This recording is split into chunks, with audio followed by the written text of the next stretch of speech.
The Krell armada stretched across the Epsilon sector like a metallic spider's web, each warship positioned with mathematical precision. Commander Zarthix clicked his mandibles in satisfaction as he surveyed the tactical display. 300 vessels, the pride of the Krell Dominion, lay in wait along the predicted route of the human fleet. The prey would arrive within the hour, and then the galaxy would learn why no species challenged the Dominion twice. They move like cattle to slaughter, Zarthix hissed to his second-in-command. These humans won their first encounter through luck alone. Today, we correct that mistake. What the Krell commander didn't know was that 60 light-years away, aboard the human dreadnought Indomitable, Alice Chen was smiling. "They really think we're coming through Epsilon," she said, studying the holographic display that showed the Krell positions in exquisite detail. The 28-year-old intelligence officer had spent 3 months cultivating sources within the Krell communication network, feeding them exactly what they wanted to hear. "Carson, how long until we're in position?" Captain Carson Mitchell stood at the bridge's central platform, his weathered hands clasped behind his back. At 45, he'd seen more combat than most officers twice his age, and he'd learned long ago that humanity's greatest weapon wasn't firepower, it was creativity. 18 minutes, Carson replied. "The rest of the fleet is syncing their drives now." "Alice, you're absolutely certain about their deployment?" "Sir, I've triple-checked every intercept. The Krell have committed everything to Epsilon Sector. They've left their supply lines completely exposed, guarded by nothing but automated defense platforms. They're so focused on the ambush that they've forgotten the first rule of warfare. Always watch your back," Carson finished, a grim smile crossing his face. The plan was audacious even by human standards.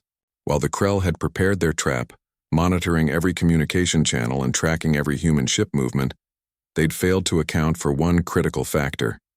Humans lied.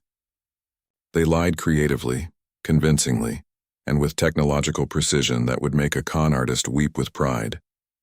For weeks, the human fleet had broadcast false telemetry, created phantom ship signatures, and sent encrypted messages they knew would be intercepted. Every piece of intelligence the Krell had gathered pointed to a massive human assault through Epsilon Sector, AZ, desperate attempt to break the blockade and reach the colony worlds beyond, but the real fleet had never been heading to Epsilon at all. Instead, 200 human vessels had spent the last month taking the long route, jumping through uncharted systems, traveling through regions of space considered too dangerous or too remote to matter.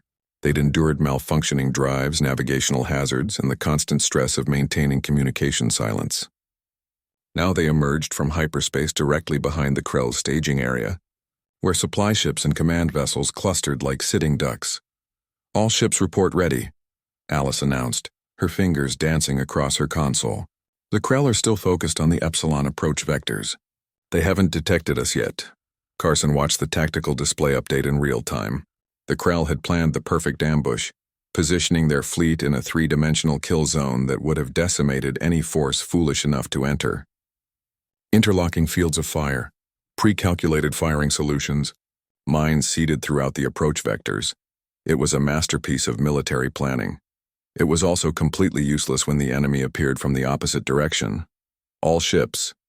Carson spoke into the fleet-wide channel, his voice calm and measured. "Execute Plan Prometheus. Fire at will." The human fleet opened fire simultaneously. Railgun projectiles traveling at relativistic speeds crossed the distance in heartbeats. Missiles with quantum-entangled guidance systems locked onto targets that couldn't possibly evade.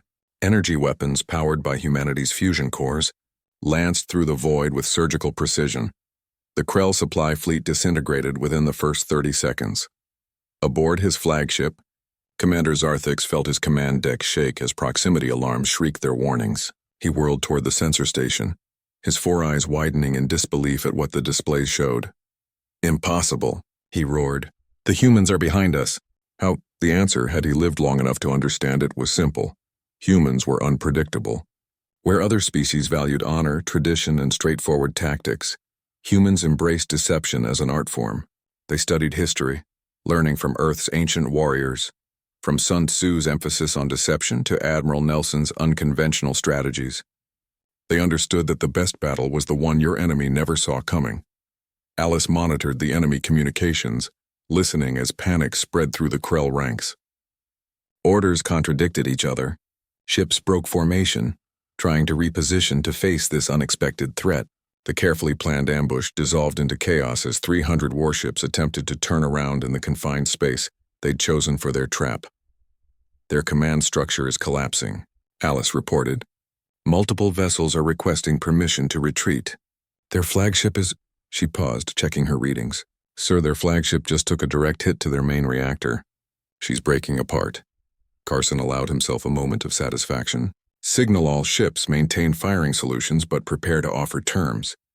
Let's give them a chance to surrender. This was another lesson humanity had learned from its bloody history.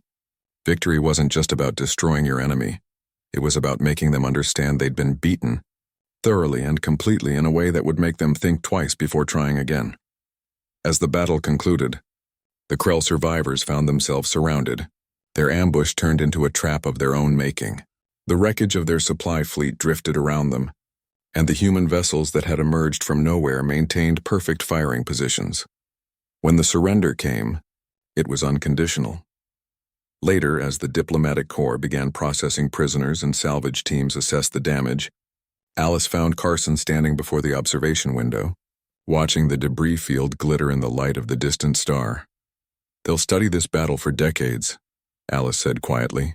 They'll want to know how we did it. Carson nodded slowly. Let them study. Let every species in the galaxy learn this lesson. Humanity doesn't fight fair. We fight to win. We adapt, we improvise, and we never ever do what our enemies expect. He turned to face her, his expression serious. The Krell planned the perfect ambush, but they forgot that humans have been planning ambushes since we lived in caves and hunted with pointed sticks.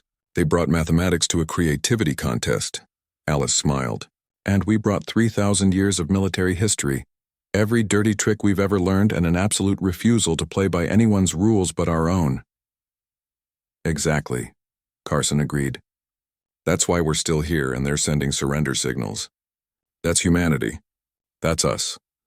As the Indomitable began its journey home carrying news of another impossible human victory, the message spread across the galaxy.